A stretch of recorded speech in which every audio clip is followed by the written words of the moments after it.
Mirë se reardhën që ndër Nora Arka. Njohjen është njohje e vjetër, faktikisht. Dhe për të kësaj, sot është një kënaqësi e veçantë sepse në mesin tonë kena një politikën karrierë, të jenë sinqert. Karrierë 360 gradë, si më janë në pjesën e asaj akademike, në pjesën politike.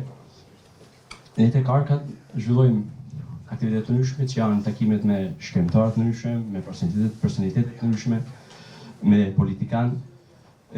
Po ashtu një aktivitet që bëjmë tek Arka është Akademia Leadershipit, ku një grup i trive, që këto janë një pjesë janë parë, pjesë janë shpërndam pastaj në Forsallën, ka njek gjithë modulet e akademisë që kemi zhvilluar këtu.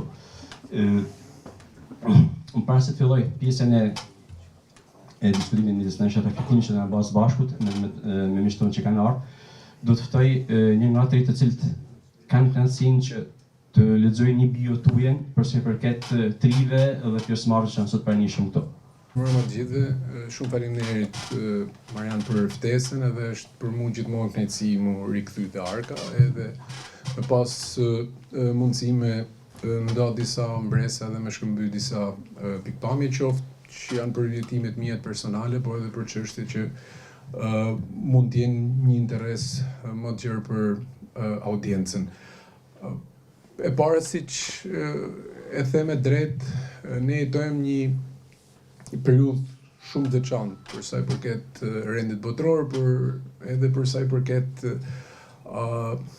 politikës e cila edhe për shkak të zhvillimeve teknologjike është duke marrë gjithnjë më tepër forma polarizuese.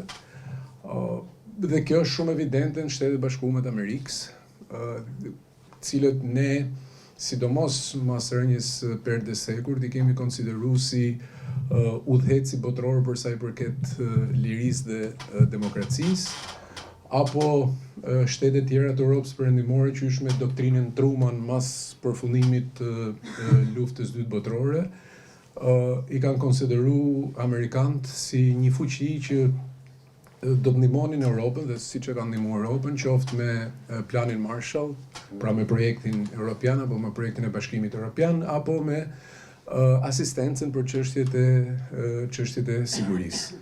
Ne gjithashtu kemi qenë përfitues më të madh për sa i përket elementeve që kanë bënë me demokracinë, me shtetin e drejtës, me antarësimin në NATO, me Kosovën si shtet pavarur, dhe përgjithsisht kemi jetu në atë që po konsiderohet rendi që s'ekziston më, pra rendi vjetër, një rend i cili theksin e kishte tek liritë dhe drejtat themelore të njerëzit, theksin e kishte tek promovimi i demokracisë, sidomos në vende si puna e Shqipërisë, pa një traditë konsoliduar të shtetit të drejtës. Ndërkohë, ne shohim sot për sot një çarje brenda familjes transatlantike. Pra kemi nga një anë Shtetet Bashkuara të Amerikës dhe nga ana tjetër Europën apo Bashkimin Evropian, dhe një Europë e cila përgjithsisht i ka munguar kohezioni dhe vazhdon të ketë një lloj mungese kohezioni nëpër pika kritike. Deri dje Europa ishte mësuar me idenë që Shtetet Bashkuara të Amerikës do të mendonin për sigurinë e saj, ndërkohë që Shteti i Mirëqenies do duhej të vazhdonte siç ishte programuar që nga pas përfundimit të luftës dytë botërore. Sot për sot, pra ne kemi një çarje në raporte transatlantike, çka i vendos edhe vendet vogla si Shqipëria dhe vendet që kanë kursin e qartë dhe vokacionin e qartë transatlantik si puna e Shqipërisë, në një pozitë delikate, sepse në disa raste të caktuara është si me zgjedh mes babës dhe nënës. Dhe ky është mësimi i parë për vendet vogla, cilat në këtë lloj situate duhet të jenë të kujdesshme, duhet ta shtrinë këmbën sa i kanë jorganin dhe duhet evitojnë një kurs që i çon edhe ato në një pozitë vështirë, në një pozitë përplasje. Për sa i përket rendit botror dhe politikës sot për sot në Amerikë, për fat mirë apo për fat keq, kjo reflektohet edhe në raportet e administratës presidentit Trump me universitetet elit.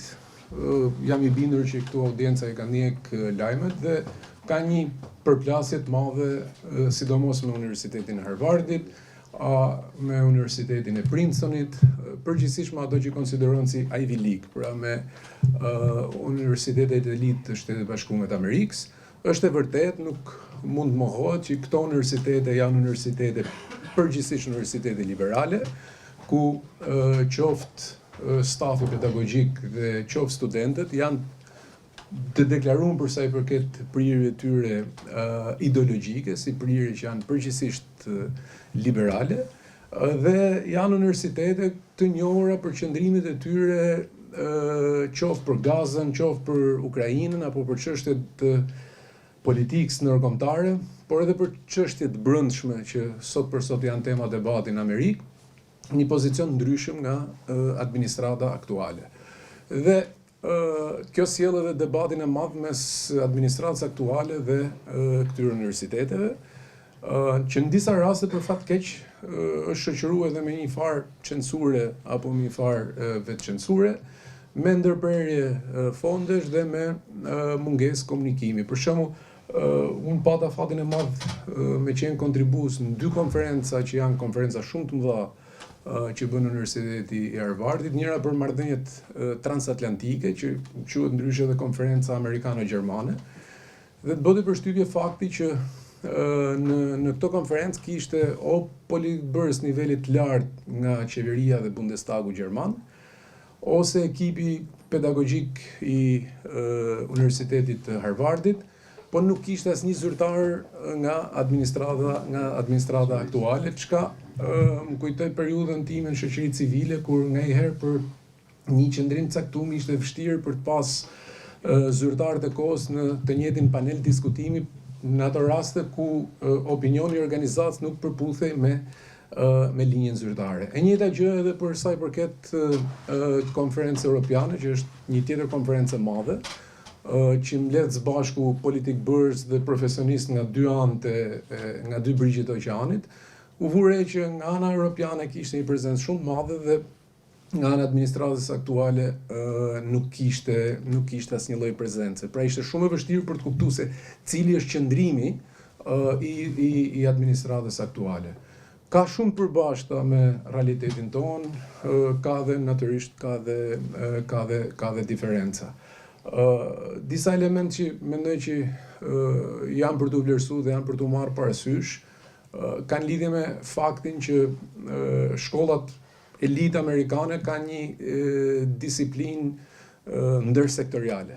Pra, një çështje e caktuar, një tematikë e caktuar trajtohet nga disa këndë shikimi, nga këndi shikimit politik, sociologjik, antropologjik, ekonomik, kulturor, historik, çka sjell në finale një produkt shumë më të mirë. Pra, çka deri diku nuk është rasti në Europë, sidomos në Shqipëri, ku ne kemi një lloj kulture ishullore në punën kërkimore, apo në punën studimore, apo mungesë komunikimi mes departamenteve. Pra, departamentet e ndryshme dhe institucionet e ndryshme konkurrojnë për projekte, për fonde, por në të njëjtën kohë janë edhe bashkëautor dhe bashkëveprojnë për shumë prej këtyre projekteve. Elementi i dytë është fakti që pranimi në këtë shkollë vjen përmes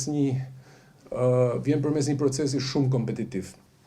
Për hir të vërtetës, unë jam habit që në Facebookun tim apo në llogarinë në Instagram merrja feedback, ndonë se është i kufizuar në raport me feedbackun, po them pozitiv, edhe akuza tipit që është një shkollë për shplarje truri, është një shkollë marksiste, është një shkollë sorosiste, është një shkollë e ekstremit majt e tjerë.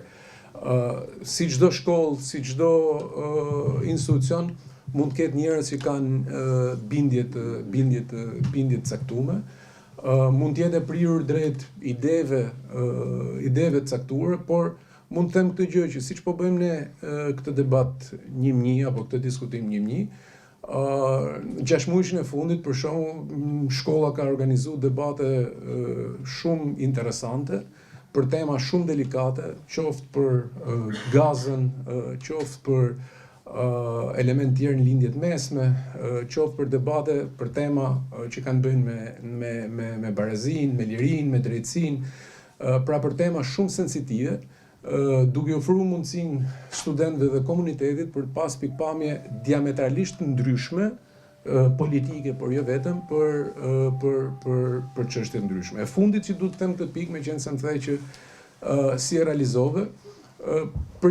du të jem krejt i sinqert që mu bë një ftesë për shkak të bashkëpunimit dikurshëm që kam pasur me universitetin, pra kam përshtypjen për çdo ministër të jashtëm, sidomos kur vjen nga i vend i vogël, është kënaqësi kur arrin për të shkuar dhe për ndoshta jo fjalë leksion është fjalë e madhe, po për të pas një tokë, pra për të pas një bisedë në për këtë universitet. Unë kam pas shef, kam shkuar në Harvard, kam shkuar në Columbia. Dhe për shkak edhe të këtyre lidhjeve dhe për shkak të faktit që unë edhe më vonë kur më ftonin për një aktivitet kam qenë i disponueshëm për të shkuar dhe më zhduk nder dhe privilegj në jetën kohë. Edhe për shkak të raportit shumë të rrezuar të marrëdhënieve transatlantike, vetë universiteti kishte interes për të pas një qasje nga një vend siç është Shqipëria, pro-amerikan, pro-NATO, po me aspirat gjithashtu për antarësim Bashkimin Evropian për të kuptuar dhe për të ofruar pikpamjet me studentët dhe me komunitetin atje, se si këto përplasje përjetohen në një terren siç është rasti i Shqipërisë. Dhe me thënë drejtën,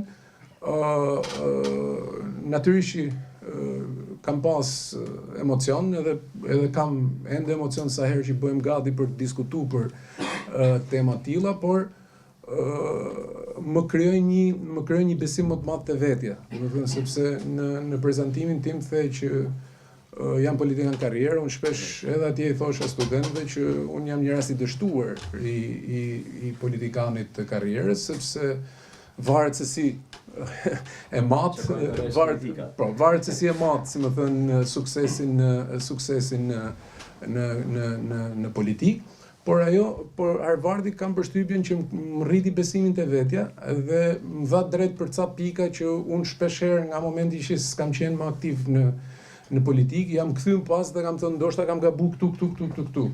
Ndërkohë që atje kam taku shumë ish koleg nga vende më të zhvilluara si Shqipëria, nga kontinente tjera, cilët bëjnë pak a shumë njëjtën gjë, pra nuk janë tërkohën politik apo nuk janë domosdoshmërisht duku kacavier në politik, por i krijojnë mundësi vetes për të eksploruar realitete apo politika publike nga këndet shikimi ndryshme dhe pa dash për të receta, ndoshta mendoj që është një mundësi e mirë edhe për njerëz të tjerë që mund të kenë dëshirë, sepse në finale të arrit IQ-n nga bisedat, nga feedbacku që ti merr qoftë nga studentët dhe qoftë nga komuniteti apo profesorati atje. Më pyete për studentët, mund të them që për shkak të faktit që në kolegj, pra në universitet, nëse mund të them kështu, pranohen rreth 1500-1600 nga 65.000 aplikime, 70.000 aplikime që bëhen, pra është goxha i vështirë kalimi. Du t'ju them, sepse shumë njerëz më kanë pyetur që jo po atje shkohet vetëm me parë etj. Du them që elementi i aspektit financiar është vetëm elementi i fundit, pra nëse universiteti është i interesuar tek X kandidat apo kandidate, edhe nëse vjen nga një familje që nuk i ka mundësi për të balluar shkollën dhe jetesën, është universiteti ai që e mbulon të gjitha shpenzimet. Kam taku një grup shqiptarë që vinë nga Shqipëria, raste interesante, qoftë edhe një vajzë për shembull që është nga gjimnazi Partizani, gjimnaz publik, që studion shkenca politike në departamentin e qeverisjes, apo një djalë tjetër që ka nga Kolegji Turk në Tiranë, studion matematikë dhe shkenca kompjuterike në jetën kohë, pra të ardhur direkt, sepse një pjesë e mirë vjen nga kolegje private të vendeve ndryshme, si kundër shqiptar nga rajoni, apo ne kemi qefti themi shqiptar, po janë amerikano-shqiptar, sepse kanë lind në Amerikë dhe janë në këtë shkollë. Para pak vitesh fal kontributit një djali nga Kosova që është në pjesën administrative të universitetit, është futur edhe shqipja si gjuhë, ka qenë një përpjekje shumë e madhe, po vetë shkolla, vetë universiteti e sponsorizon për shkak të mundësive financiare që ka, sepse është shkollë e pasur, është shkollë me burime, dhe i krijon mundësi jo thjesht amerikano-shqiptarëve me perfekcionu shqipen apo me përmirësu shqipen, po interesant është fakti që aty ka edhe student të komsiva apo të racave të ndryshme. Po me të modifiye pak tek politika ndërkombëtare dhe pastaj do zhvillohesh me avash edhe në pjesën Ballkan dhe në Shqipëri pastaj. Që janë të pyetje që ndole nga narracioni që po bëhet përpara. Sot kemi një konflikt që duket sikur është i hapur midis Europës së Vjetër dhe Amerikës. Një konflikt që vjen prej shumë aspektesh. E para sepse Europa është një qytetërim shumë e vjetër, kjo pranohet, por qytetërim i vjetër i cili nuk ka arritur kur të bëjë një unitet brenda vetes. Pra Europa është ndarë në kombe, të cilët secili prej tyre është krenari për atë kombin që ka, dhe pastaj është edhe në shtete, të cilët edhe këto shtete vetë nuk arritën kur që të shkonin një hap përtej për të bërë, po themi, një komb unik siç janë Shtetet e Bashkuara sot, të cilët janë ma kompakt si strukturë organizimit të shtetit, jena sinqert. Shtetet e Bashkuara të Amerikës po mulin kam që Europa të fuqizohet nga ana e armatimit, e mbrojtjes, të jetë e aftë për të bërë ballë vetë sfidave, sulmeve që mund vinë nga jashtë, nga armiku, po them në si e shef gjithë këtë impenim dhe këtë sfidë, këtë autonomi dhe këtë konflikt që po lind midis këtyre dy fuqive të mëdha, ku më vjen një frazë e Vladimir Putin, i cili thotë unë nuk kam frikë Europën, sepse kur liderët europian të banë bashkë me ardhmë një vendim për me ndalë kundër mejet, unë kam shku në Francë. Sepse është kjo pikërisht e përqamja që dona po s'dona Europa në vetë, ka pas edhe pjesa nacionaliste që kanë sikur është urban, që për shumë aspekte del kundër vendimit të Këshillit të Europës, ka herë Slovenia, ngaherë Spanja në vetë, që nuk ishte dakord me 5% etj. Si e shihni këtë konflikt transoceanik që ndërthoi sa? Duhet me kuptu që realiteti ka ndryshuar, pra sot është shumë e vërtet që Shtetet e Bashkuara të Amerikës dhe Europa përbëjnë rreth 3/5 të produktit brendshëm bruto të botës, po nga pikpamja e popullsisë dhe nga pikpamja e gjeografisë janë të papërfillshëm krahasuar me fuqi tjera, siç është rasti i Kinës, kemi Rusinë, e cila nuk është më Rusia viteve 2000, kur ndodhi dhe zgjerimi i madh i NATO-s, apo fuqi në rritje, siç është rasti i Indisë, dhe fuqi tjera të mesme, të cilat në një mënyrë një tjetër luajnë atë rolin e balancuesit dhe rolin e peshorës. Pra, nëse do shohim hartën e madhe të botës, do shohim që kemi nga një anë atë që quhet perëndimi global, me në krye Shtetet e Bashkuara të Amerikës, nga ana tjetër lindja globale, ku Rusia ka një peshë, po Kina një peshë edhe më të madhe se Rusia, dhe jugu global, i cili duket që do të përcaktojë edhe dinamikën e kësaj peshore, se nga do të anoj nga perëndimi apo do të anoj nga lindja.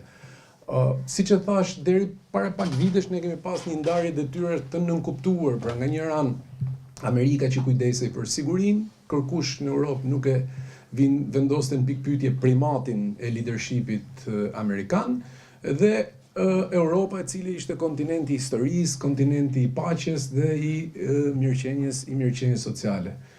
Dhe ne shqiptarët kemi qenë të përjashtuar për shkak të perdes së hekurt nga debati apo qoftë nga këto sharnajet e brendshme që kanë ekzistuar brenda partnerëve. Pra, edhe në kohën e administratës Nixonit për shembull, në Shtetet e Bashkuara të Amerikës kemi pas një përplasje të madhe me Europën perëndimore. Edhe loja që u bën atkoh nga Nixoni dhe Kissingeri për hapjen e madhe me Kinën, në kushtet kur bota ishte bipolare, pra nga një anë shërbat, nga ana tjetër Bashkimi Sovjetik, ka pas përplasje brenda kampit të perëndimit. Sikundër dalja e De Gaullit përzënja NATO-s, institucionet NATO-s nga Franca, apo dalja de Gaullit dhe lënja Karrigës Bosch, dhe refuzimi për i kohë gjatë për ta pranuar Mbretërinë e Bashkuar në Bashkimin Evropian. Gjitha janë dëshmi të faktit që nuk është shumë e vërtet themi që gjithçka filloi me Trumpin. Pra, përplasje ka pas gjithmonë si brenda një familje të madhe. Sikundër, është gjithashtu i vërtet fakti që një lloj zhvendosje amerikane nga Europa drejt Indo-paqësorit ka filluar që me presidentin Obama. Për shembull, këtu u përmend podcastin, unë mbaj mend shumë mirë podcastin tim me Romano Prodin, i cili në gjykimin tim është një nga personalitetet e Europës. Ai thoshte me drejtë që për Obama nuk ka një diferencë mes Europës dhe Singaporit. Obama nuk është i rritur me mentalitetin e luftës ftohtë, siç ishte Bushi plak, i cili kishte qenë shefi i CIA-s dhe kishte një kontribut pamohshëm për rrëzimin e komunizmit në lindje, siç ishin Clintonat që ishin të shkolluar në Europë, siç ishte Bushi tjetër apo Al Gore etj. Pra Obama është përfaqësuesi një brezi tjetër në politikën amerikane që nuk ka çip në zemër për Europën. Dhe po ta shohim edhe diferencat që kemi sot në Amerikë janë shumë të qarta, që janë reflektim i demografisë në Amerikë. Pra, gjatë luftës ftohtë dhe më njëherë pas luftës ftohtë, njerëz si Henry Kissinger, Brzezinski, Madeleine Albright ishin në majat e politikës shtetërore amerikane. Të tre këta ishin refugjat apo familje refugjate që vinin nga Europa. Dhe normalisht që Europa ishte prioriteti numër 1. Sot Europa nuk është prioriteti numër 1 i Shtetet Bashkuara të Amerikës, qoftë në planin strategjik, ashtu dhe në planin politik. Marco Rubio ka një origjinë tjetër. Interesat e Marco Rubios për shkak të vendlindjes, për shkak të prerjes familjare, dhe jo vetëm Marco Rubios, janë përgjithsisht në hemisferën perëndimore. Pra është reflektim i demografisë së Amerikës. Pra sa më shumë të thosh në brenda territorit amerikan, e kupton që hemisfera perëndimore me drejt është prioriteti numër 1 i Shtetet Bashkuara të Amerikës. Harrova në pyetjen që më bëre për Harvardin, një nga surprizat e mia më të mëdha ishte fakti dhe është fakti që Europa është shumë pak nga pikpamja studimore e eksploruar në sot për sot në një nga universitetet më të mira të botës. Pra ka shumë studime, ka shumë fokus për Kinën, për Indo-paqësorin, ka fokus të madh për botën latine apo për hemisferën perëndimore, ka shumë më pak për Europën dhe më pas për zonat e tjera të botës. Çka do të thotë që të thuash që kjo gjë nisi me Trumpin, mendoj që është e pasakt. Paktën ky është opinioni im. Po, Trumpi ka meritën që e përshpejtoi, si më thënë, këtë lloj ndarje apo këtë lloj divorci të butë mes SBA-ve dhe Europës. Europa ka një sfidë madhe në gjykimin tim. Ideologjikisht duket që është një betejë me Shtetet Bashkuara të Amerikës. Pra nëse George Bushi fliste mas 90-s për botën e lirë, nëse në 90-ën ne lexonim mas 90-s Francis Fukuyamën për fundin e historisë dhe ne mendonim që demokracia liberale është busolla orientuese tani që do të udhëheq marrëdhëniet politike në brenda vendeve, po edhe marrëdhëniet ndërshtetërore të paktën në hapësirën euroatlantike. Ne shohim gjithnjë më pak që të flitet për demokraci apo për promovimin e demokracisë, shohim që në disa raste flitet, ju e përmendet Orbanin për demokracinë liberale, dhe kemi një qartësi, do të thoja, pavarësisht na pëlqen apo jo është çështje tjetër, të administratës së re amerikane për të zëvendësuar perëndimin që bazohej tek liria pas viteve 90 tek perëndimi që bazohet mbi disa vlera që kanë origjinën tek kristianizmi apo tek komuniteti i të bardhëve, po e them kështu. Dhe kjo vjetra e qoftë tek fjalimi i zëvendës presidentit Vance vitin e shkuar në Mëni, dhe qofte tek fjalimi Marco Rubios, sekretari i shtetit këtë vit po në Munich, që ishte i paketuar ndryshe, po në thelb nuk është se kishte një diferencë madhe. Së përveç se është në betejë ideologjike me Amerikën, Europa është në vështirësi sepse është në luftë me Rusinë. Dhe ne kemi hyrë në vitin e 5 të luftës me Rusinë. Të jetosh në Amerikë me drejt, edhe unë po t'isha votues amerikan, dhe amerikanët tradicionalisht kanë votu qytetarët për një president që angazhohet më pak në politikë të jashtme, pavarësisht se kur fillon detyrën presidenti e ka të pamundur që mos të angazhohet në politikë të jashtme. Për shkak kush e mendon në 92-shin që amerikanët do zgjidhnin Clintonin, guvernatori i Arkansasit, shumë i panjohur në arenën ndërkombëtare, përballë Bushit, që kishte qenë shef i CIA-s dhe president në kohën që ra muri i Berlinit dhe u shën perandëria komuniste. Kush e mendonte që do vinte në 2000 amerikanët do votonin Bushin e ri, përkundrejt Al Gorit, që kishte qenë 8 vjet zëvendës president me Clintonin, që ishte personalitet në arenën ndërkombëtare. Kush e mendonte në 2016 që amerikanët do të votonin Donald Trumpin përkundrejt Hillary Clintonit. Pra, nëse Donald Trumpin e njihnin për sipërmarrjen e tij në fushën e spektaklit që kishte qenë prezantues etj, Hillary Clinton, First Lady, dhe familje politike dhe senatore New Yorkut. Dhe pra, dhe po të shohim pavarësisht se ata votojnë gjithmonë për një president që tjeti fokusuar të punët e shtëpisë, për shkak se është superfuqi, është e pamundur që të rri jashtë të rri vetëm brenda perimetrit vetë.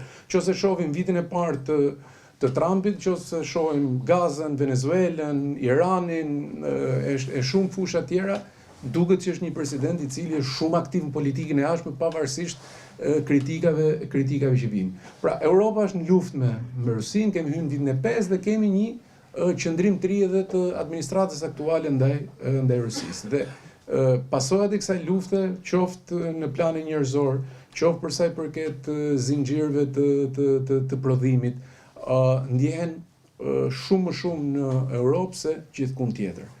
Streti, ndërhyrja amerikane tani në Iran dhe përshkallëzimi i konfliktit në lindjet mesme, pasojat ku do ndihen në gjeografinë më të afërt që është gjithashtu Europa. Dhe sfundi Europa ka një vështirësi tjetër sepse është përballë një agresioni ekonomik, do të thoja unë, të Kinës. Pra përballë politikave të dumpingut që bën Kina në shumë sektor.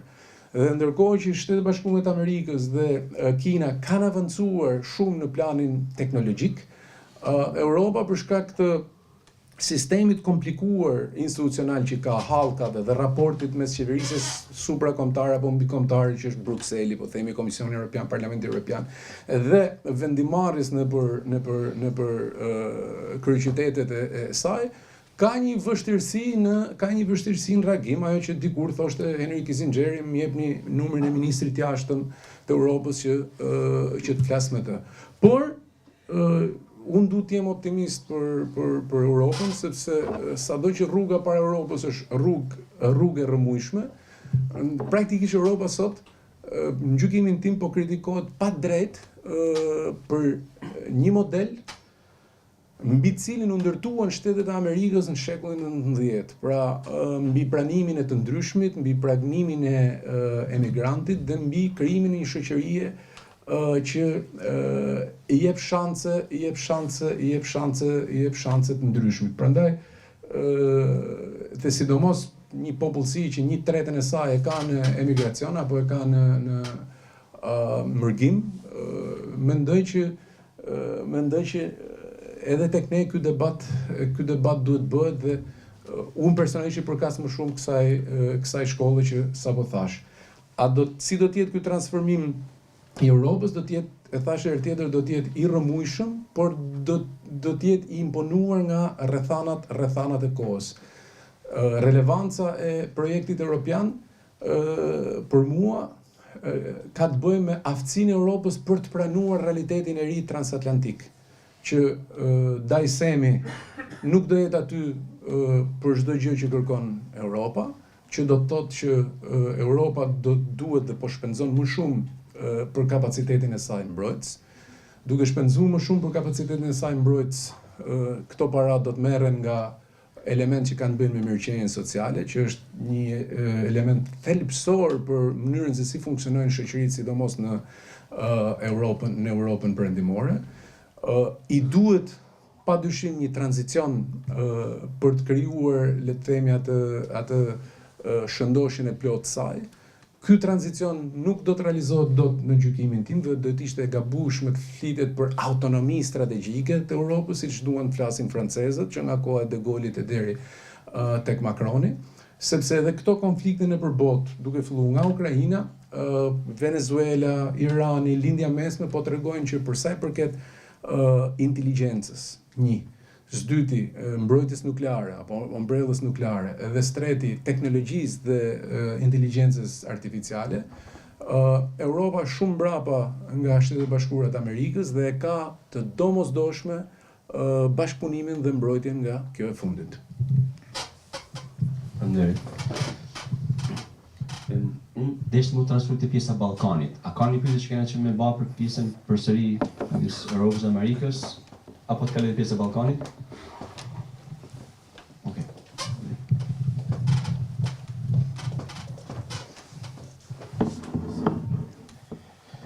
Përshëndetje, Franci.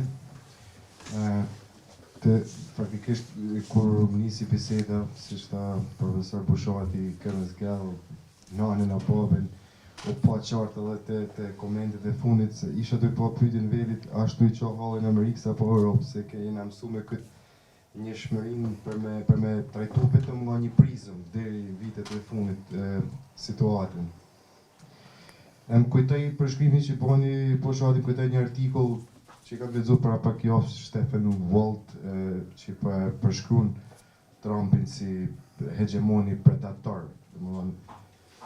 Ai thot, në kundërshtim me konkluzionet tuaja, ai thot që janë disa gjëra të para faktikisht që po i bën Trumpi.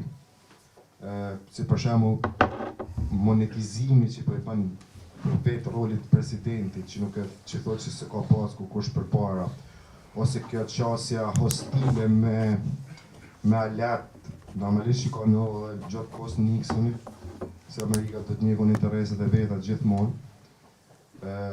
Por ai thot që me këtë mënyrë hostilitetit, njëjtë si kundër armikut, si kundër alatëve, edhe fokusit të profitimet short term, do ta dëmtojnë vetë Amerikën. Logjika juaj ishte shumë e saktë pse vinë këto vendime të Amerikës, por kam qef me drejtu pyetjen çfarë pasojash do të ketë kjo qasje në fatmesëm për vetë Amerikën.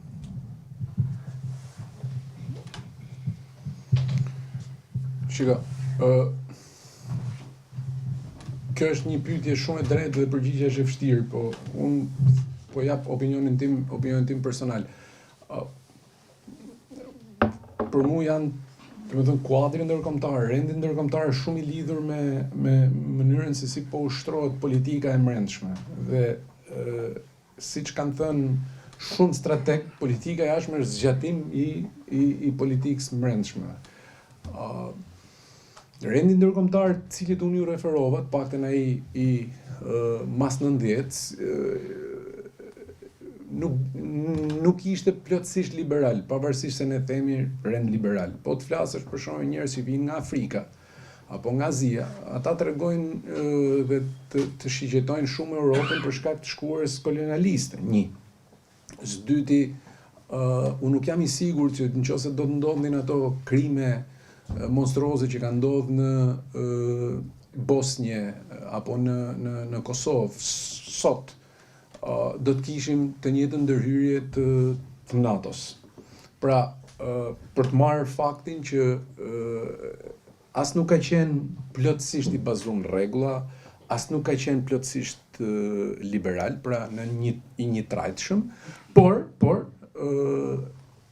gjeografia ku ne jetojmë të paktën ka qenë udhëhequr pak a shumë nga këto rregulla dhe pak a shumë nga këto parime për cilat unë përpoqa më i shpjegu. Dhe vetë rendi ndërkombëtar, si çdo gjë tjetër, edhe si politika e brendshme, ka një lloj hipokrizie.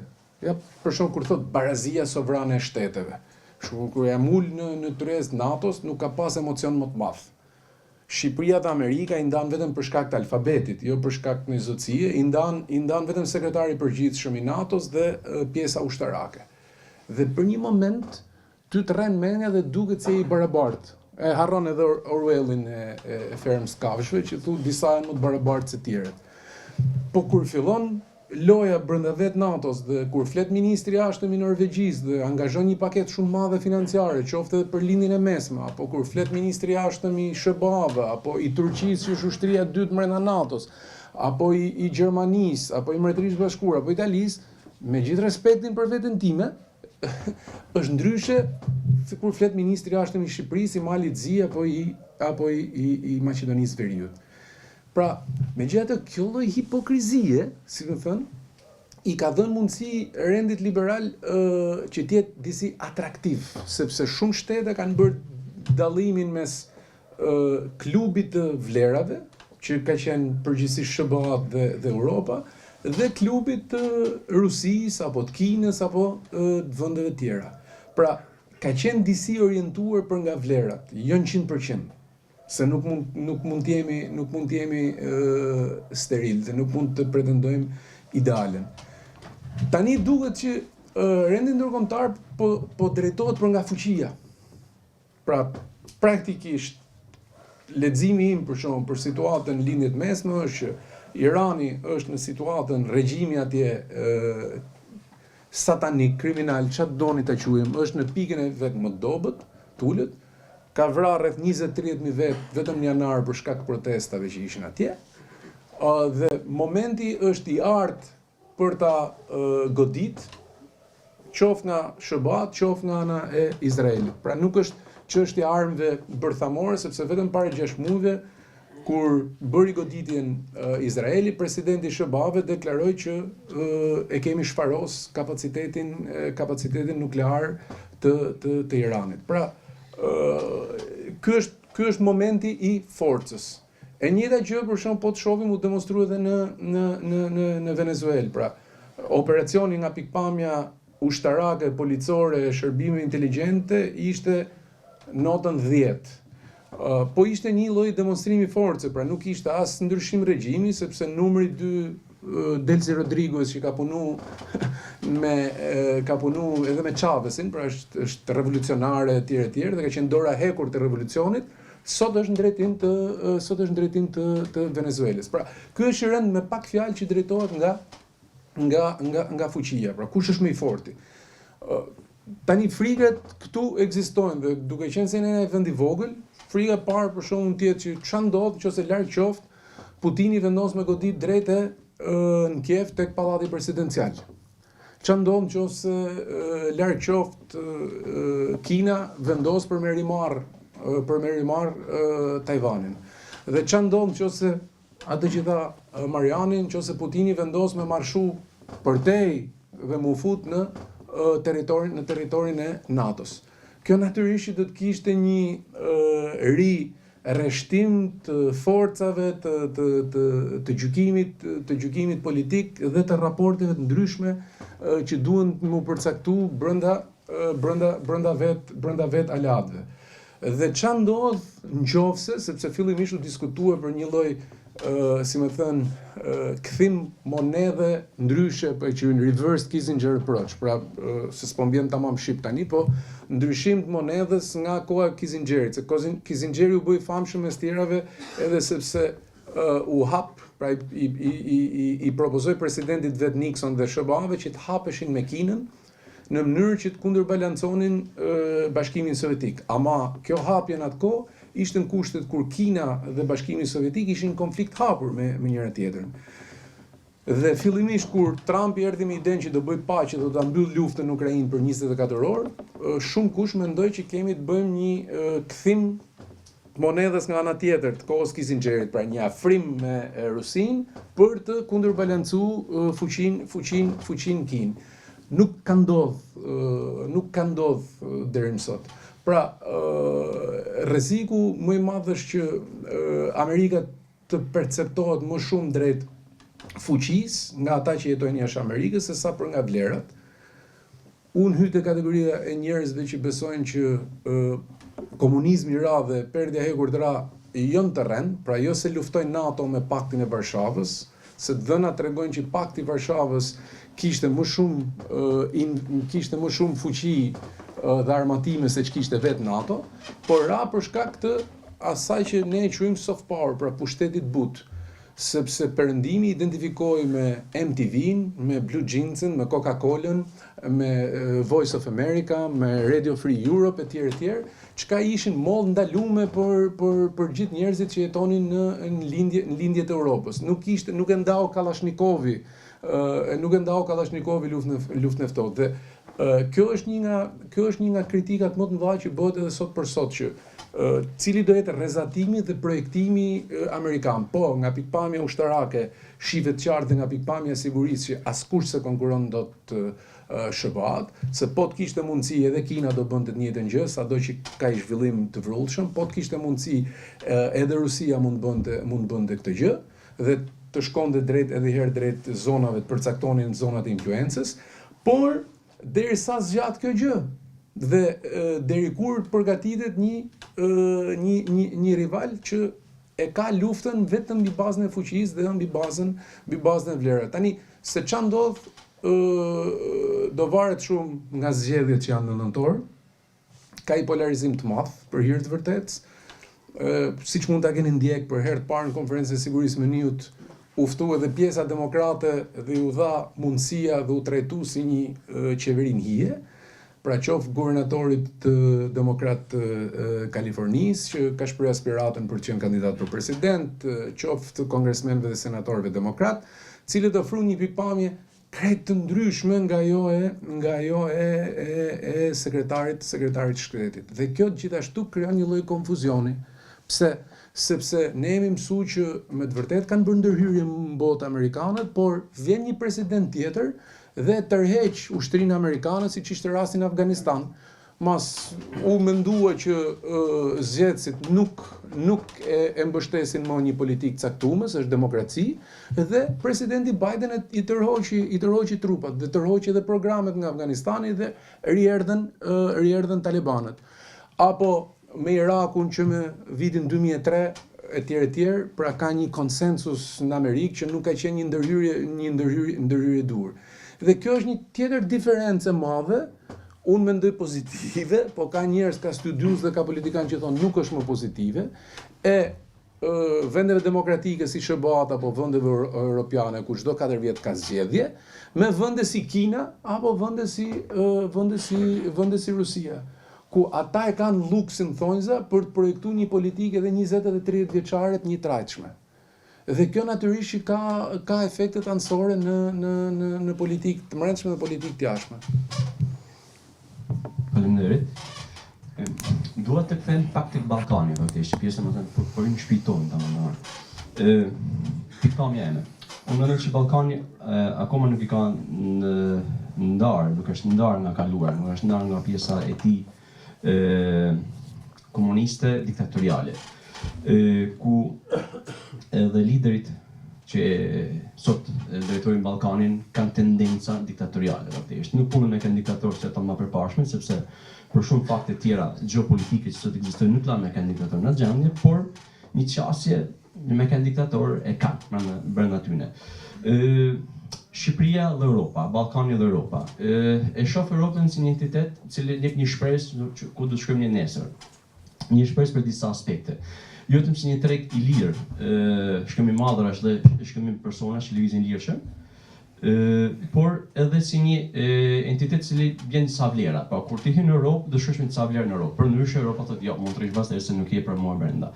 Dhe këto vlera janë pjesa e drejtave të njerëzit, trashëgimi kulturor e gjitha gjërat që vijnë pastaj, pas kësaj. Saqë kam pas kur kemi takime me shumë ambasador Bashkimit Evropian dhe të tjerë, ajo që kërku ka kanë pse nuk ndërhyni në politikat e gabuara që vendet e Ballkanit bajnë. Të tipit me të fundë në burg që s'ke pagu dritat, është egzagerim është ideja. Ose parkimi u difish që në ka dalë sot.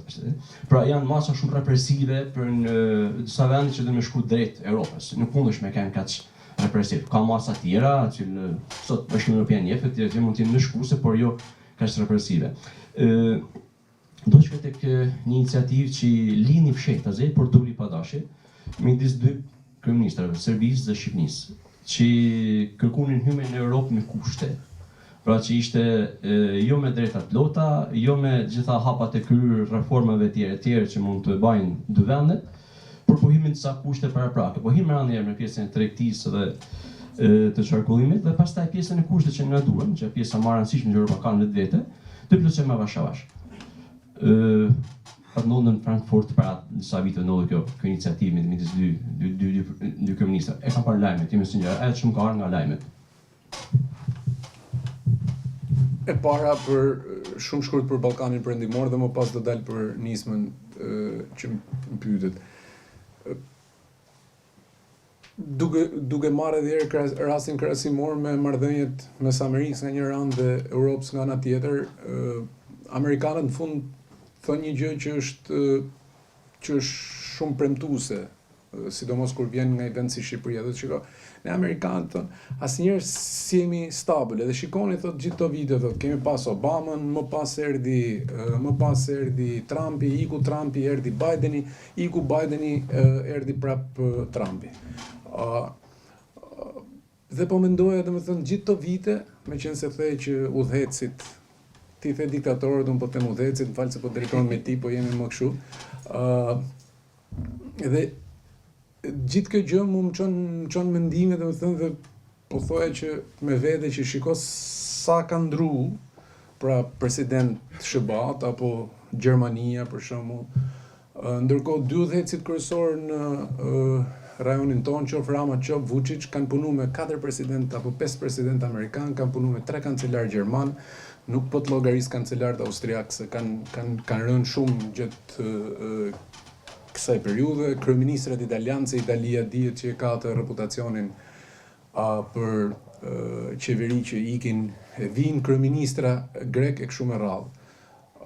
Dhe cili është morali fabulës? Morali fabulës në planin historik mund t'i referohem Tocquevillit, ku thotë që zgjedhjet e përshkruan një moment caktuar të historisë nga udhëtimi në Amerikë dhe thotë që zgjedhjet nuk përbëjnë asnjë element elektrizues dhe asnjë element surprizë. Sepse kur zgjedhjet fillojnë dhe kanë elementin elektrizues dhe elementin surprizë, atëherë ti as nuk mund t'i parashikosh dhe as mund ti ndryshosh rezultatin. Që do të thotë, unë vazhdoj të mendoj që pavarësisht hapave formal që mund të kenë bërë vendet e rajonit tonë, sidomos Shqipëria dhe Serbia për fat keq nuk e kanë kaluar ende testin e mënyrës bazike. Dhe mënyra bazike për mua është zgjedhjet dhe sundimi i drejtës. Është i libër i famshëm që unë do t'ja rekomendoja akademisë, po jo vetëm akademisë, Why Democracies Die, pse vdesin demokracitë, i dy profesorëve të Harvardit, Levitsky dhe Ziblatt, dhe ato ka një tezë shumë interesante që mund ka fut shumë mendime, dhe me qenë që u referove dhe natyrës represive legislacionit. Thot, pse i ka rezistu, thot, demokracia amerikane, sistemi i kontrollit dhe balancës, vendos që në kohën e James Madisonit, pse i ka rezistu, thot, dekadave, depresionit madh, Watergate-it, luftrave të brendshme, gjitha momentet më të vështira që ka pas shoqëria amerikane. Jo për shkak të asaj çka është parashikuar në kushtetutë. Për shembull, koncepti i barazisë nuk është fare në kushtetutën amerikane. Po të shohësh edhe sot kur thënë amendamenti kaq, aq etj, janë koncepte të cilat janë fut më vonë, janë përfshi më vonë kushtetuta amerikane si pasojë praktikës, si pasojë precedentit. Thot për shkak të dy elementeve, thot për shkak të normave të pashkruara. Pra ne Marian nuk e kemi asgjë kundit shkruame që në kur je në familje duhet hash bukë në tryez. Asgjë kundit se kemi të shkruame që duhet më kujdes për higjienën e gojës paktën 2 herë në ditë. Asgjë kundit se kemi të shkruame që mirë është kur del nga shtëpia me i pas flokët e krehuna. Po marr disa raste banale. Por këto normat e pashkruame janë shumë më të rëndësishme, thënë këto dy profesor, në një libër që është bestseller për hir të vërtetës, dhe ata flasin për dy norma. Norma parë thotë është respekti dhe njohja e legitimitetit kundërshtarit. Pra njohja tjetrit si kundërshtar dhe legitimiteti i tij. po ta shohësh në Shqipëri, unë edhe sot kisha bërë shënim për Kosovën dhe më vjen keq të them që hera fundit që kemi bërë kompromis politik në Shqipëri është 2002-shit i Nanos me Berishën që prodhoi presidentin e vetëm konsensual që ka pas Shqipëria në 35 vjet histori. Imagjinon nëse atë praktik do ta shoqëronim me 5 herë tjera. Mund mos kishim president me cilësi të mira 5 herë, po ndoshta mas 5 herëve apo 6 herëve apo 7 herëve ne do të shkonim diku. Jam i bindur që do të shkonim diku. Kjo është e para. E dyta thotë ushtrimi i pushtetit në mënyrë të kujdesshme ose thënë ndryshe pra mos njësimi i shtetit me pushtetin. Për çfarë bëri mu përshtypje dje apo pardje që kishte mbledh kryeministri miq, koleg të mi në orar të punës drejtuesit politik Tiranës, ku aty ishin një pjesë mirë të drejtorëve të institucioneve të shtetit, duke hyrë tek selia partisë në orar zyrtar të punës. Pra tregu si qartë që s'ka si lloj vije ndarse mes shtetit dhe pushtetit. Ndërkohë që drejtori është aty për të shërbyer gjatë 8 orarësh të punës të paktën socialistit, demokratit, zogristit, ballistit, dreqit e tjerë. Mas atij 8 orësh mund bëj çfarë doj dhe mund bëj çfarë do lloj aktiviteti politik se nuk ja ndalon askush. Pra ne në rast se nuk e bëjmë këtë kapërcim, unë s'du të dukem nostalgjik, po filizat e vetme demokratike më duket sikur kanë qenë në periudha shumë të shkurta, qoftë qeverisjes së Nanos, qoftë qeverisjes 2005-2008 Berishës, qoftë qeverisjes tonë 2013-2016, por që mbesin aty dhe ne kthehemi tek instinktet dhe tek impulset e nënshtrimit kundërshtarit e çumës me shpatulla për murit dhe lojës me shumatorit zero. Dhe kjo është gjëja që ne nuk na krijon mundësi për ta shfilluar siç duhet potencialin ton edhe në raport me tjerët në rajon apo edhe nga pikpamja ndërkombëtare. Dhe kjo ndoshta është edhe arsye që numërojmë zjafetet, i them unë, pra është politika zjafeteve, po bëjmë të summitin këtu, po bëjmë atë atje. 5 vjet e 4 muaj kam qenë në ministri i jashtëm, kam hyrë për 3 çarekun e Europës, e s'din sa vende të botës, takime, dil, drek, hotel, njërën tjetrën, aq shumë të mësohet syri dhe s'bën asnjë lloj gjëje më përshtypje, sa që në fund nuk matet as suksesin politik të jashtëm me sa zjafetet i organizon. Po matet me sa iniciativa ti propozon dhe çka këto lloj iniciativash sjellin për ekonominë tënde, për sigurinë tënde, për vendin tënd e kështu me radhë. Pra, thënë ndryshe, kjo zonë e Ballkanit Perëndimor për fat keq është lehtë se këtu në sallë dhe nduket e kam diskutuar me të, mu më kujton Samuel Huntingtonin në mënyrën më cinike, për hir të vërtetës e Duhet Heret Center në Harvard ku jam është qendër e themeluar nga ai dhe nga Henry Kissinger, që flet për atë linjën e civilizimeve.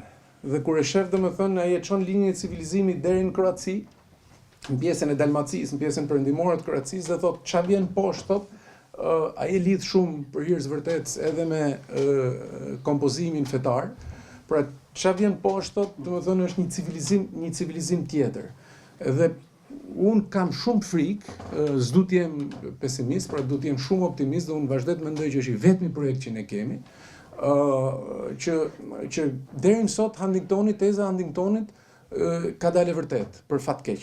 Pra, dhe ky lloj hendeku mes Kroacisë, që është edhe në Bashkimin Evropian dhe pjesës tjetër të rajonit, pra se dikur edhe Kroacia ishte Ballkan Perëndimor, në fund proces stabilizim asociimit, pjesë e samitit Selanikut e tjerë. Kjo po ndjehet gjithnjë më shumë. Elementi tjetër që e thash në raport me zgjedhjet, si ka mundësi që gjithë këto vende që janë, duke filluar nga Polonia, vendet e Vishegradit, vendet baltike, ka dy element që unë ende i shoh si pengesë të madhe në Shqipëri dhe në Serbi. Pra për fat keq është Shqipëri dhe Serbi. Në përgjithë ato vendet qeveritë vështirë kanë pas për të marrë mandat dytë, se zakonisht kur ti bën reforma dhe reformat do jenë disi të dhimbshme, pra do krijosh pakënaqësi. Edhe për shkak të reformave dhe të pakënaqësive do të bjerë mbështetja, pavarësisht se përfiton vendin afatgjat. Dhe për shkak të këtyre reformave gjithë të vende kanë ndet me nga 1 mandat, ose maksimumi me 2 mandate, kanë avancu, janë BE, ndërkohë që po të shohësh qoftë Shqipëri, qoftë Serbi, në Serbi vazhdon të jetë në dominim klasa politike që është produkti i luftës, pra duam apo s'duam ne, Vučići është epitoma e luftës, natyrisht nuk është Miloševići, po ishte bedeli Miloševićit në luftë. Dhe në Shqipëri, për fat keq, ne kemi në drejtim të shtetit ende njerëz cilët e kanë fillu politikën në 90-ën. Pra nëse sot do flasësh me një gjimnazist, di vetëm 2 emra politikanësh në Shqipëri, vetëm 2 emra udhëheqësish në Shqipëri. Pra ne nuk e kemi arrit për ta bë këtë rotacionin apo këtë ndryshimin apo për të hedhë të hapin e madh që duhet me hedh. A është kjo sindrom e vetëm politikës? Jo. Se kur shoh presidentin e Federatës Shqiptare të Futbollit, Komitetit Olimpik Shqiptar, rektorin e Universitetit X, dekanin e Universitetit Y, etj, shoh që ka një mendësi që me vazhdu në një pozicion caktuar, që është pak ndryshe nga bota perëndimore ku të qenit për shembull dekan apo rektor është nder i madh, po përgjithsisht ka një lloj kufizimi për të ndetë 1 mandat apo maksimumi 2 mandate dhe jo për të njoft thjesht si autoritet administrativ. Dhe për të shkuar te iniciativa, e para pse bëhet kjo iniciativë, unë realisht nuk e di, po mendoj që ideja është e paqartë, sepse nëse flasim për zonën ekonomike europiane, ajo është një zonë ku është Norvegjia, Norvegjia, Islanda dhe Liechtensteini. Pra ata kanë regjimin e zonës ekonomike europiane me Bashkimin Evropian. Po ata janë të 3 vende shumë të zhvilluara nga pikpamja politike dhe ekonomike që BE-ja i lut që ta ndërsohen. Islanda për pak javë do të shkojë sërish në referendum, ka dështuar referendumi për t'u ndërsuar BE. Dhe Bashkimi Evropian nuk jep asnjë centim, asnjë para për këto vende. Unë e di që studentët dhjetorit dhe gjithë partitë politike, përfshirë dhe partinë time, kanë dalë me tezën Shqipëria duhet të jetë në BE. Dhe me Jacques Delorin dhe me themelimin e Bashkimit Evropian në 92-shin, BE-ja nuk është më ashtu siç e them me drejt, thjesht një treg. Po është më shumë se sa një treg. Pra që është një mënyrë jetese, është një mentalitet i caktuar, është një projekt i cili bazohet mbi kulturën e kompromisit. Dhe për sa kohë nëse kemi kulturën e kompromisit këtu brenda, unë nuk e di se si do ta zhvillojmë një tavolinë me 27 apo 28 apo 29 apo 30 shtete ku secili me drejt kujdeset për interesin e tij kombëtar. Është edhe ideja që për t'u antarësuar në Schengen, po ne gjithë e dim, edhe sikur mos ta dim, edhe sikur mos kemi lexuar hiç në këtë punë, siç është rastim që jeta ma ka sjell për t'u marrë dhe për të lexuar për këtë punë, është që ju deshën 12 vjet Kroacisë mas antarësimit në BE, edhe ja 15-17 vjet Bullgarisë dhe Rumanisë nga antarësimi në BE, për t'u futur në zonën Schengen.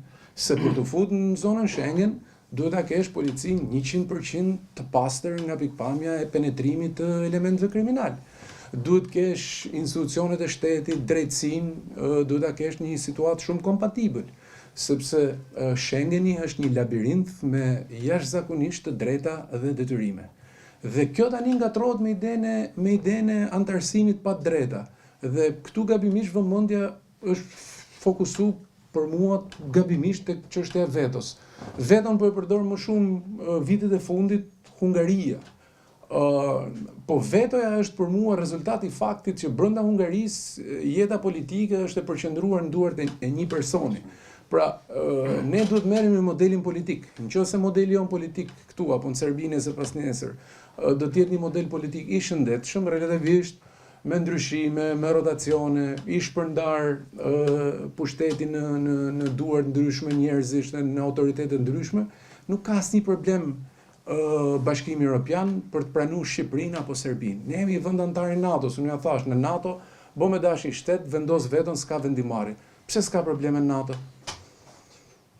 Ka shtete si Joni, ka shtete si Islanda që s'ka ushtri hiç, po është në nëmbrellën e Sigurisë së Bashkuara të Amerikës. Pra, vetoja nuk është një argument. Nuk është një argument. Në momentin që ti je një nxënës i mirë, po them, siç thash rastin e universitetit, është interesuar vetë bëja siç ka interes me Islandën, do të jetë vetë interesuar bëja për të thënë ejani. Por modeli ynë ne mund t'ja themi njëri tjetrit, unë këtu po e them publikisht përderisa ka dhe kamera, nuk është i përputhshëm as modeli ynë, as modeli Serbisë, nuk është i përputhshëm me konceptin apo me modelin mbizotrus në Bashkimin Evropian. Natyrisht ka përjashtime sa dush edhe brenda BE-s.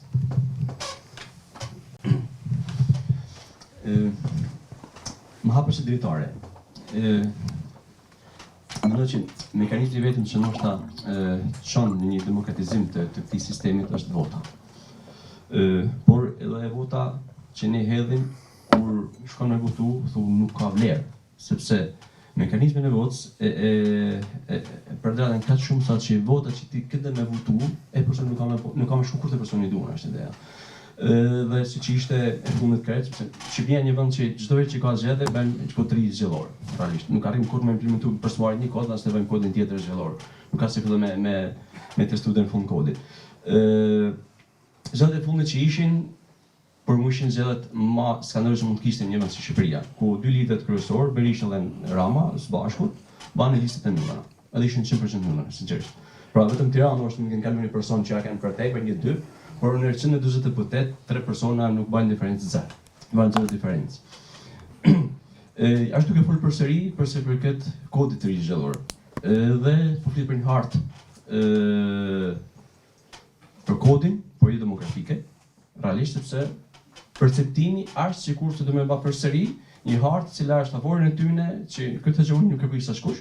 Pra këto dy persona, këto dy lider kanë aty deri në marimin aftësive të tyre për të qenë politik faktikisht, sepse deja nuk e lëviz. Si shohën këtë pjesë? Them dy fjalë për shkak të eksperiencës me OSB Odirin për sa i përket zgjedhjeve. Nuk ka si në fillimet sa u hap Shqipëria, më mend lexonim Giovanni Sartorin që ishte një nga teoricienët të paktën që u përktheten atë kohë për sistemet zgjedhore, për teorinë e demokracisë. Nuk ka si sistem zgjedhor perfekt, domethënë. Gjitha sistemet zgjedhore kanë tmetat e tyre, mazhoritari, proporcionali, miksi, e kështu me radhë. Unë mendoj që nuk është zgjidhja tek rasti i Shqipërisë ndryshimi i sistemit. Tek rasti i Shqipërisë problemi kryesor në radhë parë është garantimi i fushës së lojës. Dhe kapaciteti dhe aftësia dhe gatishmëria, çfarë doni të them, për me pranu humbjen e pushtetit. Në për shoqëri që s'kan tradita demokratike, përgjithsisht ndryshimi apo rotacioni vjen më shumë nga gatishmëria e udhëheqjes, e udhëhecit për të pranuar humbjen e pushtetit, sesa drejt për drejt tek vota e qytetarëve. Pra vota e qytetarëve është më shumë rrjedhoj e kësaj gatishmërie, sepse kjo gatishmëri krijon rregulla të tjera. Pra ne na duhet për me nda administratën e shtetit nga partia. Kjo është muzikë për veshët, në kushtet që jemi ne. Ne nuk mund të vazhdojmë një sistem, jam i bindur të ta shohim këtu edhe në procesin e antarësimit në BE. Ne kemi 4 media publike, RTS-n dhe 3 tjerat. Pronarët e 3 tjerave kanë statusin e partnerit strategjik. Ne kemi parë dosjet kryesore të paktën që kanë dalë në publik nga SPAK-u dhe shohim se si u shehen mediat. Nuk po flas për penetrimin e parave tjera në jetën publike. Pra, ne kemi problem themelor financimin e jetës publike, jetës politike. Dhe këtu na fillon ne gjithë gjëja. Ne mund bëjmë sistemin zgjedhor më të mirë, më të përfaqësues. Ka probleme dhe sistemi. Pra, fakti që partitë e vogla nxjerrin me më shumë numër zgjedhësish një deputet. Po ne na duhet për me garantu një herë për gjithmonë rregullat e lojës. Dhe na duhet me ndan mendjen nëse dona me i bë këto puna apo jo. Më thoshte i mik koleg grek që s'di sa vite tha na shkojtha që i vidhnim votat dhe përdornin administratën kundër njëri tjetrit Dhe disa vite mas i unë të staj ndam mendjen që donim edhe më u fut në BE dhe përcaktuam që do ta ndajmë mendjen do ta bëjmë. Pra ne nuk e kena nda ende mendjen. Nga momenti që ne do ta ndajmë mendjen për ta bërë këtë gjë, ne na duhen këto element. Tani me gjithë progresin që kanë bë mediat shqiptare dhe s'kam asnjë ambicie për apo në konkurrencë me asnjë media shqiptare, unë personalisht e kam të paimagjinueshme për ta perceptuar se si një drejtor informacioni në X televizion shqiptar ka i rrok 3 apo 4 fish më të madhe se drejtori i Rajt, që është personalitet publik. Bëhet fjalë për një vend që është i gështac. Pra, ndërkohë që ti je në një situatë tjetër. Kjo domethënë, kjo kërkon minimalisht ka disa pikpyetje. Pra, duhet të rregullojmë raportin, e thash edhe tjetër, me paren në jetën publike. Është një problem gjithandej financimi i jetës politike dhe publike. Ka vende që kanë vendosur disa masa më kufizuese. Modelet ekzistojnë. E vetmja gjë që është në pikpyetje për mua është gatishmëria. Dhe elementi tjetër që ti fole për sa i përket zgjedhjeve, një gjë që mua më shqetëson është kjo. Kur ne dalim për të shkuar në market, kur ne dalim për të shkuar për të bë bazarin, për të shkuar në market, me shku me ble, ti praktikisht e di se çfarë do me ble. Pra ti shkon dhe zgjedh këtë lloj makaroni, atë lloj mielli, këtë lloj domate, atë lloj kastraveci, ku e diun, ë? Në disa raste je edhe molekular dhe do edhe origjinën, e di edhe se për çfarë po shkon. E njëjta gjë normalisht duhet respektohet edhe në jetën politike.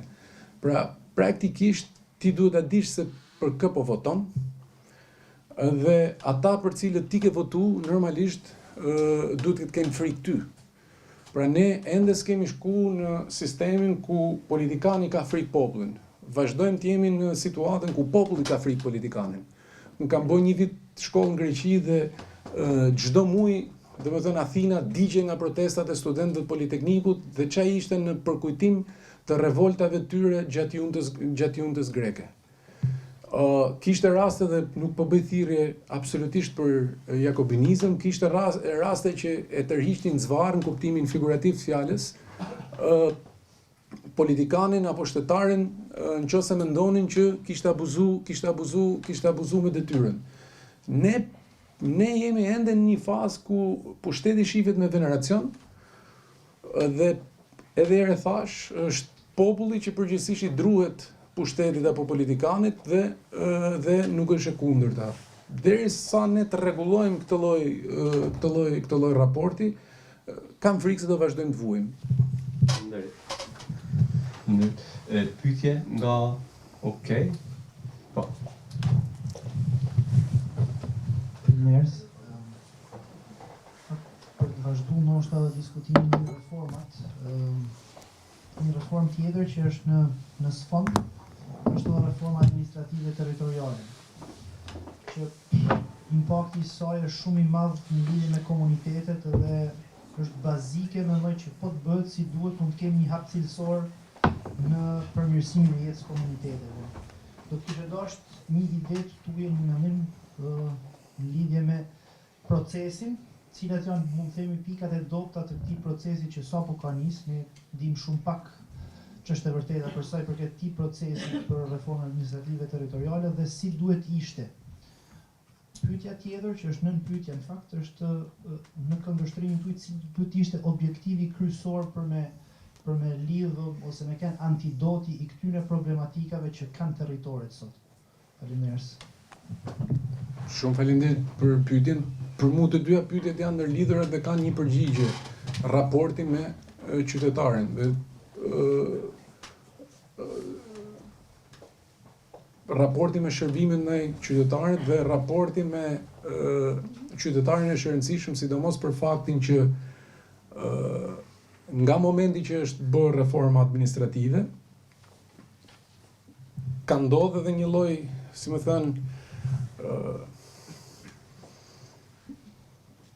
ka ndodhur edhe një lloj emigrimi, sidomos nga zonat ndryshme të Shqipërisë, ku mungon prezenca e një mend e shtetit. Pra, dhe kjo është jashtëzakonisht e rëndësishme për një shoqëri. Pra, mu më shqetëson personalisht fakti që ka një centralizim të madh, qoftë në nivel bashkish, po në disa raste, për fat keq, ka një centralizim qendror deri edhe për bojën që duhet ketë një shkollë. U futa sot nga Perashi se kisha kohë me qenë se atje kam edhe gjyshit e dahet dhe më bën përshtypje ngjyrat.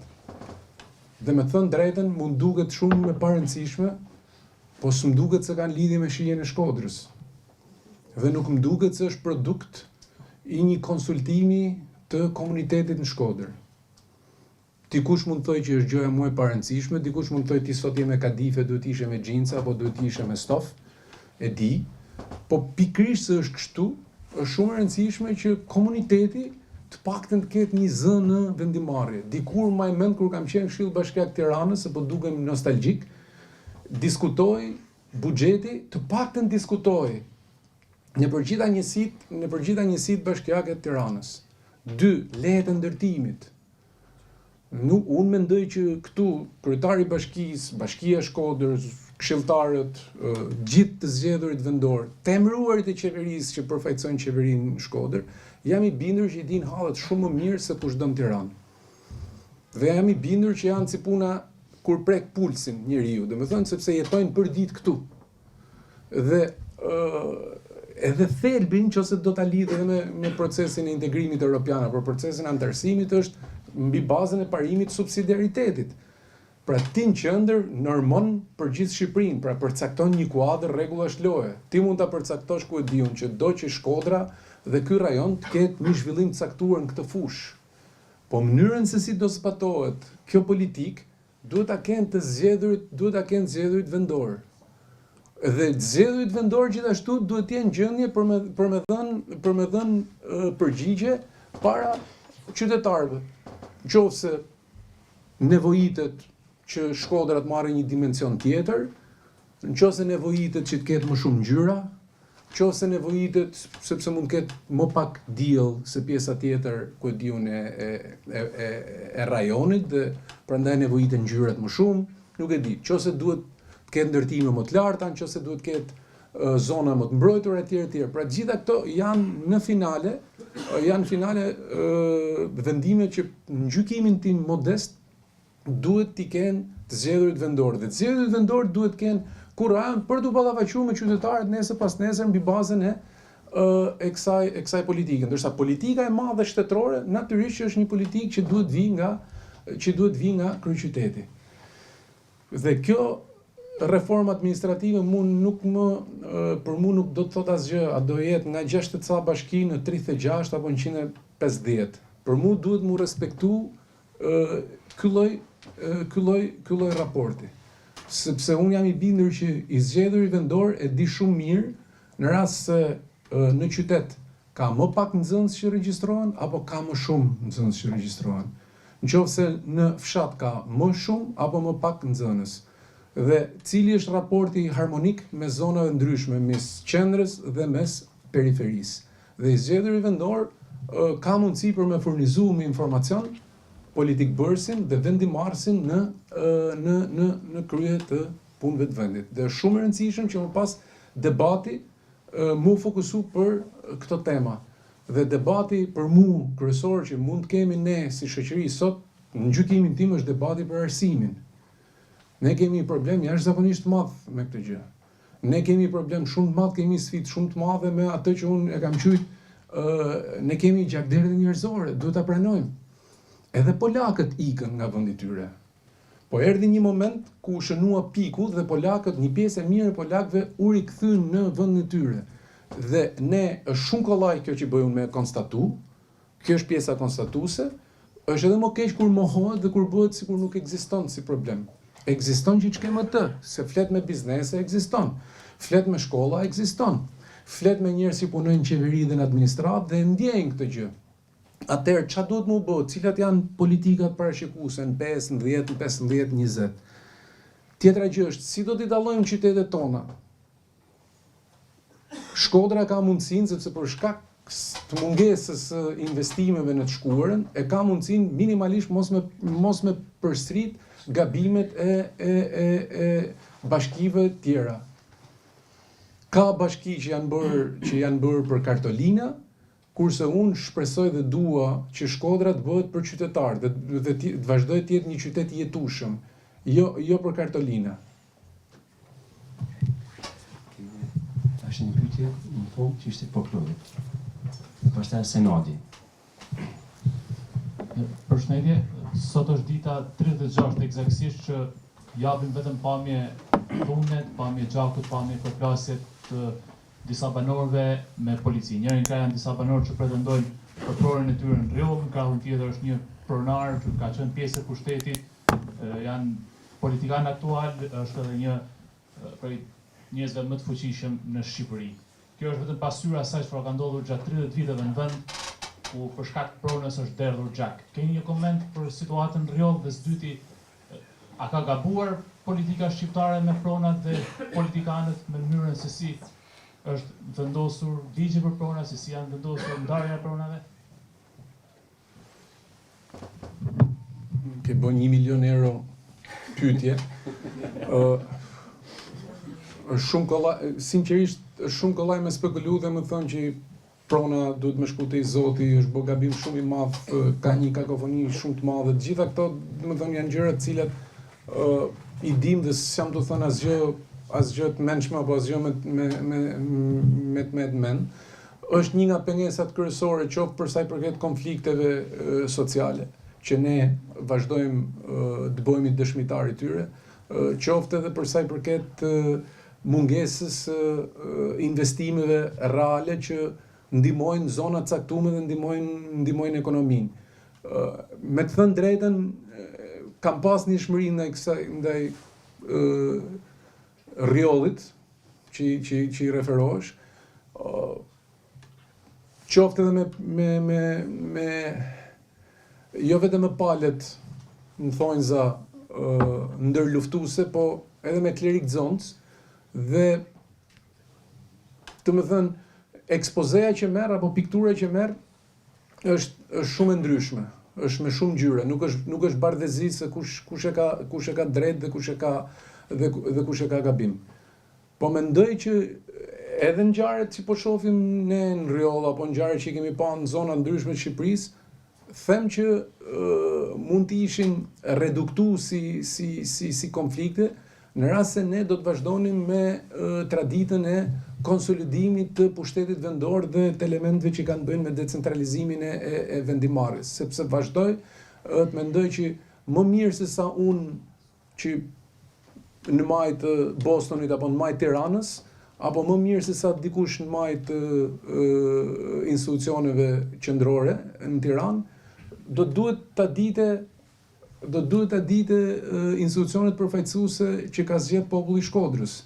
Dhe duke e respektu këtë lloj parimi decentralizimi dhe këtë lloj forme të vendimarrjes, them që edhe plagët për komunitetin do të ishin më të vogla. Fatkeqësisht ne jemi në një lloj situate që është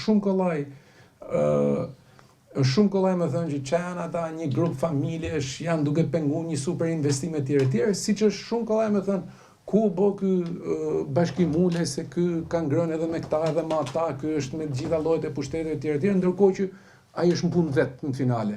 Pra, duke pas gjithë këto elementet e qeverisjes vendore më afër njerëzve, unë them që do ishin zvoglu gjithsesi kostot dhe plagët që vazhdojmë t'i vuajmë si pasojë e paqartësive të krijuara me konceptin e drejtës pronës dhe gëzimit pronës. Edhe sot e kësaj dite me dhënë qëndrime për temat caktuara. Për sa i përket pyetjes dytë, luftës në Iran, unë kam përshtypjen që u përpoqja me sqaru pak. Dy janë efektet anësore më të mëdha një elementi që njerëzor dhe pasojat e cilit pra mund të shkaktojnë valë të reja migratore në Europë dhe dihet që pjesë e këtyre rrugëve të valëve migratore mund të jetë edhe Shqipëria. Dhe dy është elementet që kanë bëjnë me rritjen e mundshme të çmimit naftës si pasojë e bllokimeve apo e luftrave taktike që mund bëhen në ngushticën e Hormuzit. Element tjerë nuk i shoh. Ne kemi pas një politikë në Shqipëri e cila përherës vërtet ka qenë bipartizane për sa i përket strehimit megëve. Ka filluar me qeverinë Berisha, është thelluar me qeverinë Rama, është bërë brenda disa kornizave ku është përfshirë në NCR-ja dhe agjencitë e tjera të OKB-s. Dhe shpresoj shumë që të qëndrojë e tillë, domethënë, dhe asnjë element kolateral mos të ketë lidhje me Shqipërinë. Kisha dy pyetje. Pyetja parë është Si jena këtë fund. përmbledhem me një. Pyetja parë është votuesat, që shpreh edhe ti që ala kanë frikë ose ala shohin me frikë kushtetorin. Çfarë sugjeron ti popullit që në momentin që shkojnë drejt votës votojnë i lirë edhe mos njëjtën presion, e para. Edhe e dyta, pse ala në politikë vazhdojnë e kena persona që kanë zero impakt pozitiv në shtet dhe vazhdojnë e kandidojnë si deputet ose vazhdojnë na shiten si figura pozitive ose na jepen si mundësi zgjadhe gjatë votimit. Pse s'duhet me kanë figurë intelektuale ose dikush që ka lënë impakt pozitiv në qytet ose në shtet tim. Me shumë shkurt përgjigje, faleminderit. Mendoj që të dyja kanë lidhje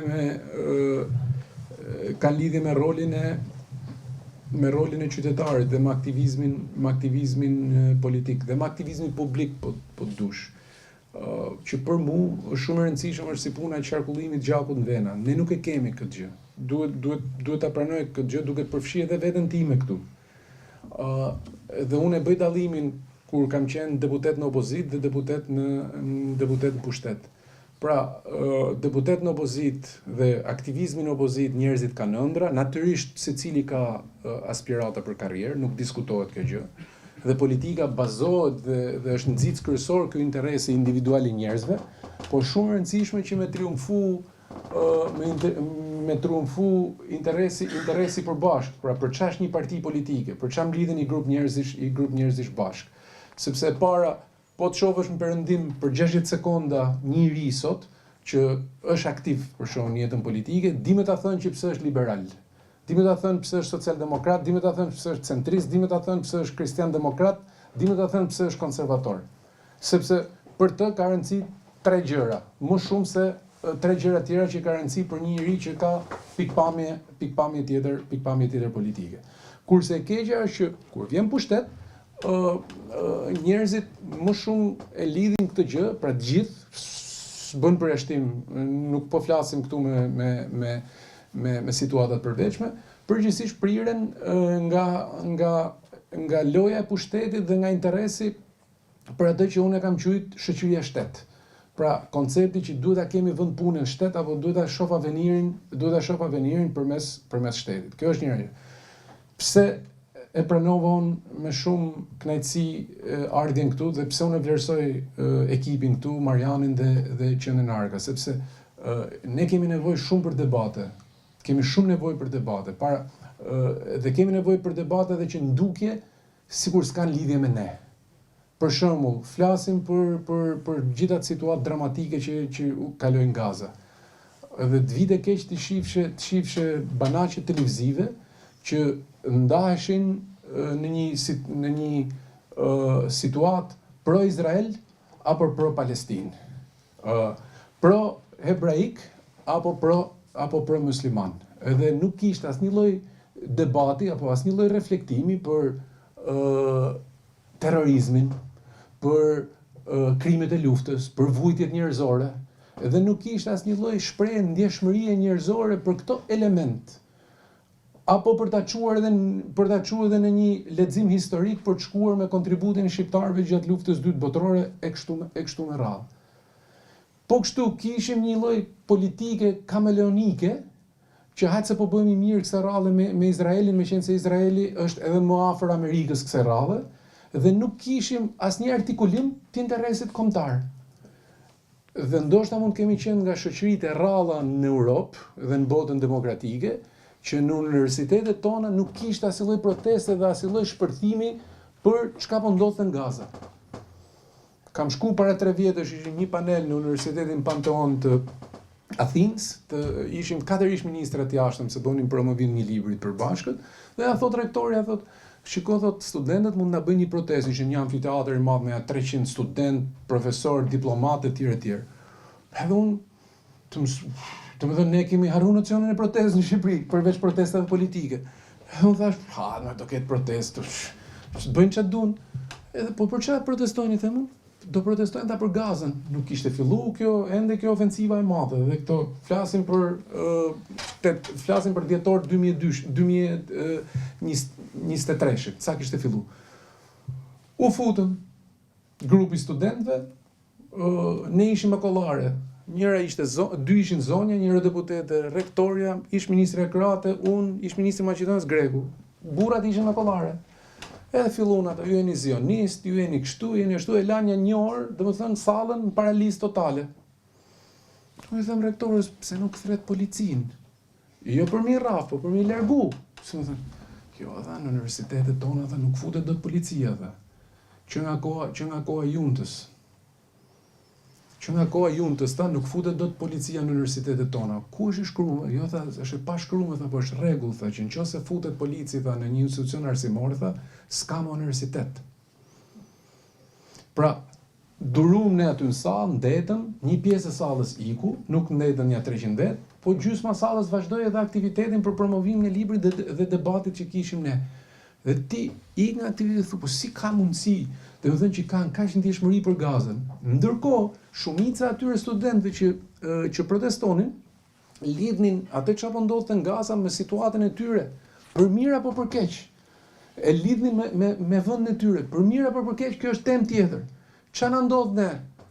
Dolëm nga krimet e tmerrshme të Serbisë në Kosovë, nuk ngritëm, i këndum, bërtitëm fort, rahëm gjoksin, tham Shqiponja, o sa mirë me qenë shqiptar, shkum stadium, i tham Serbi, motrën, Serbi, motrën, ja bëm edhe motrën e gjitha, nuk ngritëm asnjë institucion për krimet e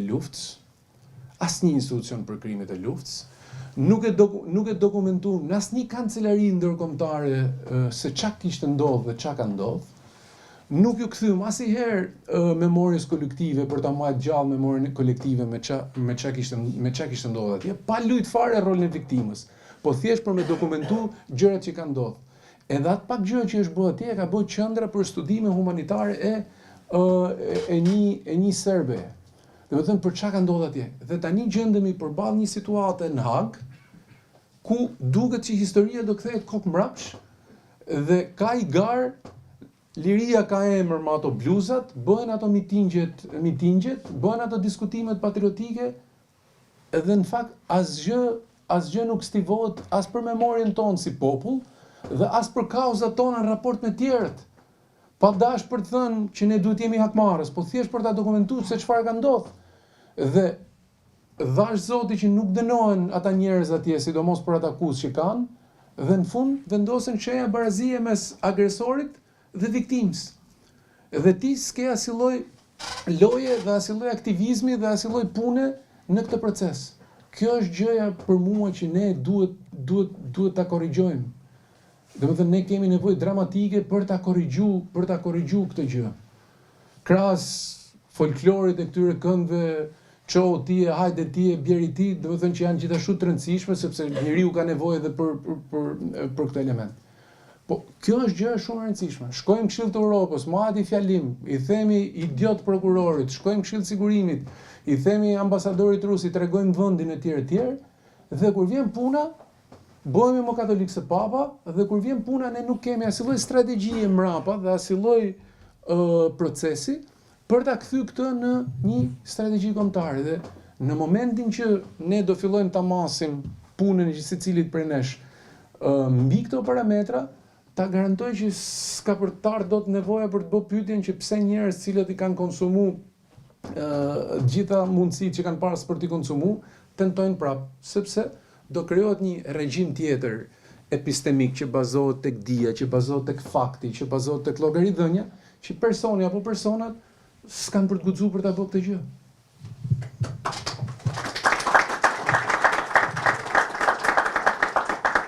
Mirëmbrëma, faleminderit. Zoti Bushati, në fakt kam një pyetje shumë konkrete ndjes nëse sa shprehur në pyetjeve të mëdha, politikës madhe. Duhet përfitoja pak nga eksperienca juaj e fundit. Këto kohë po reflektoj pak lidhje me inteligjencën artificiale.